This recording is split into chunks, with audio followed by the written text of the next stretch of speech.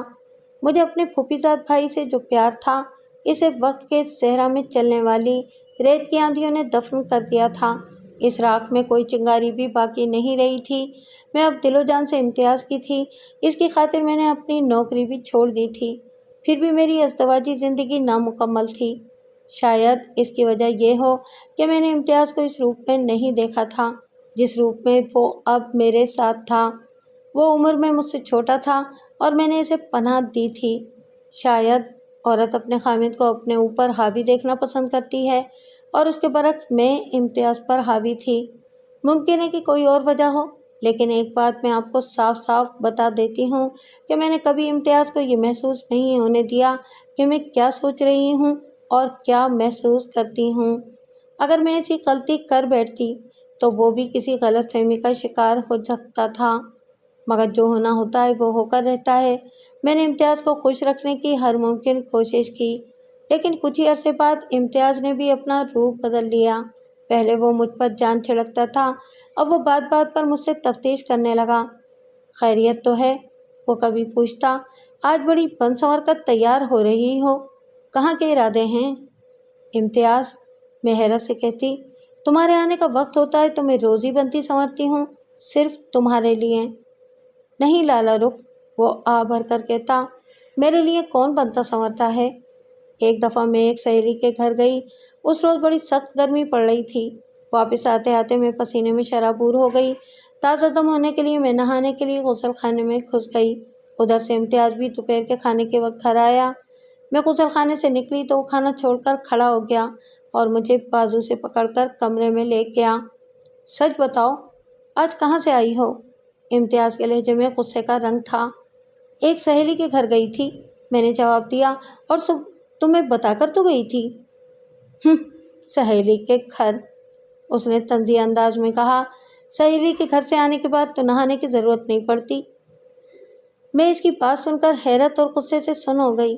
میں تصور بھی نہیں کر سکتی تھی کہ امتیاز اس حد تک بھی جا سکتا ہے۔ میں نے اسے رو رو کر یقین دلایا اور وہ مجھے غلط سمجھتا رہا۔ کس کو صحیح سمجھوں؟ اس نے کہا، تمہیں صحیح سمجھوں یا تمہارے ان رشتہ داروں کو جو تمہیں اچھی طرح جانتے تھے اور جنہوں نے تمہیں ٹھکرا دیا؟ امتیاز، میں نے کہا، یہ تم اچھی طرح جانتے ہو کہ میرے رشتہ داروں نے مجھے کس کی خاطر ٹھکرایا تھا، تمہاری خاطر، اور اب تمہیں اسی بات کا افسوس ہے؟ امتیاز نے کہا، میں اچھی طرح جانتا ہوں کہ تمہارے دل میں اب بھی تمہارا پہلا منگیتر بستا ہے۔ تم تو مجھے صرف ہمدردی میں برداشت کر رہی ہو، اور خدا کے لیے میرے ساتھ بے وفائی نہ کرو۔ مجھے معلوم ہے کہ وہ دبئی سے آ گیا ہے، اور مجھے یہ بھی معلوم ہے کہ تم اپنی سہیلی سے ملنے نہیں جاتی بلکہ اپنے سابق منگیتر سے ملنے جاتی ہو۔ اگر میری یہ باتیں غلط ہیں تو پھر تم کھوئی کھوئی کیوں رہتی ہو؟ امتیاز کی باتیں اب میری برداشت سے باہر ہوتی جا رہی تھیں۔ میں نے آپ کو صرف ایک تو مثالیں دی ہیں، ایسی بک بک ہر وقت ہوتی رہتی تھی اور میں سوچتی تھی کہ کیا کروں۔ ایک خیال آتا تھا کہ امتیاز پر لعنت بھیجوں اور اسے کہوں کہ مجھے طلاق دے دے۔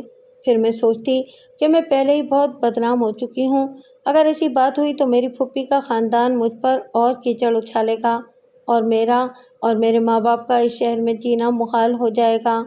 یہ تو ہو نہیں سکتا تھا کہ میں امتیاز کی باتیں مزید برداشت کرتی۔ ایک روز صبح امتیاز نے اس سے زیادہ سخت باتیں کیں اور کارخانے چلا گیا۔ اس وقت میرا پہلا بچہ ہونے والا تھا۔ غصے اور افسوس نے میرے سوچنے سمجھنے کی ساری صلاحیتیں سلب کر لی تھیں۔ میں نے امتیاز کے نام خط لکھا۔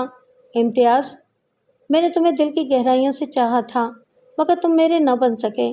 اب یہ زندگی اتنی اذیت ناک ہو گئی ہے کہ مجھے زندہ رہنے میں کوئی فائدہ نظر نہیں آتا۔ میں بھی اب ریلوے لائن پر اسی جگہ جا رہی ہوں جہاں میرے بھائی نے اپنی گردن گاڑی کے آگے رکھی تھی۔ مجھے افسوس ہے کہ میں نے تمہیں تو زندگی کے راستے پر ڈال دیا، مگر مجھے خود زندہ رہنے کا سلیقہ نہ آیا۔ شام کو میری لاش دیکھو تو مجھے معاف کر دینا، تمہاری لالا رخ۔ میں نے یہ خط تکیے کے نیچے رکھا اور تیزی سے گھر سے نکل گئی۔ امی نے مجھے نکلتے دیکھا تو آواز دی، مگر میں کسی آواز پر لوٹنا نہیں چاہتی تھی۔ ہمارے شہر سے گزرنے والی ریلوے لائن ہمارے گھر سے 3 میل دور تھی اور میں فاصلے کے احساس سے عاری ہو گئی تھی، بس چلی جا رہی تھی، لیکن مفلوج اعصاب اور سلب شدہ حواس کے باوجود میں درست سمت میں جا رہی تھی۔ مجھے یاد نہیں میں کتنا فاصلہ طے کر کے آئی تھی کہ مجھے اپنے پیچھے کسی کی آہٹ سنائی دی۔ میں نے پیچھے دیکھے بغیر اپنی رفتار تیز کر لی۔ آہٹ بھی تیز ہو گئی۔ میں نے بھاگنا شروع کر دیا، مگر اگلے ہی لمحے میں 2 مضبوط بازوؤں کے شکنجے میں تھی۔ میں نے نظر اٹھا کر سامنے دیکھا، ریلوے لائن صرف 10 قدم کے فاصلے پر دھوپ میں چمک رہی تھی۔ دور سے انجن کی وسل سنائی دے رہی تھی۔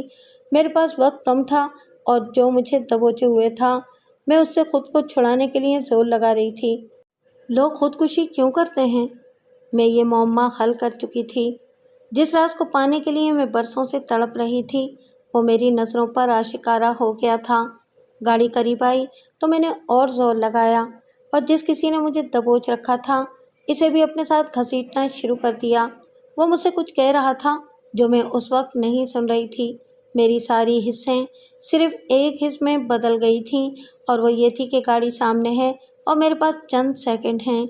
جب گاڑی میری آنکھوں کے سامنے سے گزر گئی تو میرا وجود ڈھیلا پڑ گیا۔ میں نے سر اٹھا کر دیکھا، میں امتیاز کے بازوؤں میں تھی۔ میں نے اس کے سینے پر سر رکھ کر پھوٹ پھوٹ کر رونا شروع کر دیا۔ اس دن کے بعد میری زندگی مکمل ہو گئی۔ امتیاز میرا خامند، میرے بچوں کا باپ، میری زندگی کا محور بن گیا۔ اس نے مجھے کبھی طعنہ نہیں دیا، کبھی شکوہ نہیں کیا۔ اس نے اس کے بعد مجھ سے صرف پیار کیا اور چند سال بعد ایک حادثے میں مر کر میری زندگی میں پھر سے خلا پیدا کر گیا، مگر اس کی یاد نے مجھے کبھی اداس نہیں ہونے دیا۔ اس کے بچوں نے اس کی یاد کو میرے دل میں تازہ رکھا ہوا ہے۔ اب میں زندگی کے اس دور سے گزر رہی ہوں کہ بہت سی باتیں خود بخود میری سمجھ میں آ جاتی ہیں، ایسی باتیں بھی جو بظاہر ناقابل یقین ہوتی ہیں۔ میری کہانی کو سن کر شاید کسی کو بھی یقین نہ آئے کہ امتیاز میرے ساتھ وہ سلوک بھی کر سکتا ہے جو اس نے کیا، حالانکہ میں نے اس کے لیے کیا کچھ نہ کیا۔ اسے مرنے سے بچایا، اسے زندہ رہنے کا حوصلہ دیا، اسے زندگی کے راستے پر ڈالا، اس کی خاطر سب کو چھوڑا اور پھر اس سے شادی کر لی۔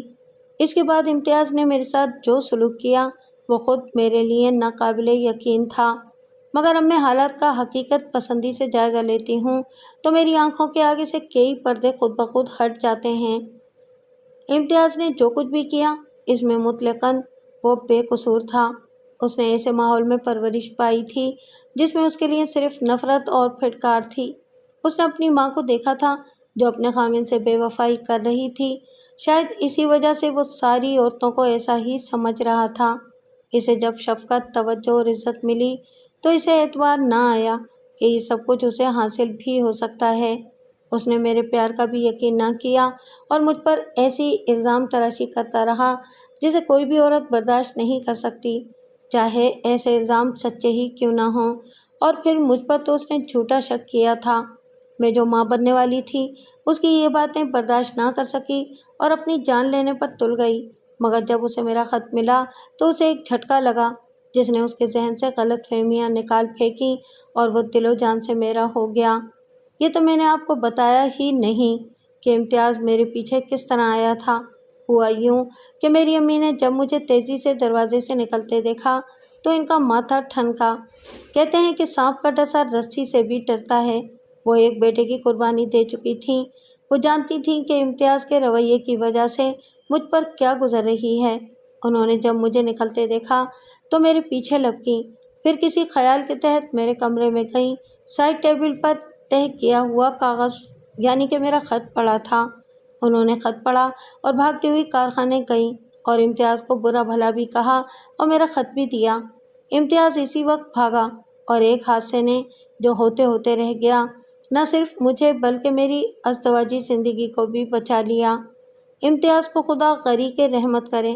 وہ حادثے کی طرح میری زندگی میں داخل ہوا تھا اور ٹریفک کے ایک حادثے نے اسے مجھ سے جدا کر دیا۔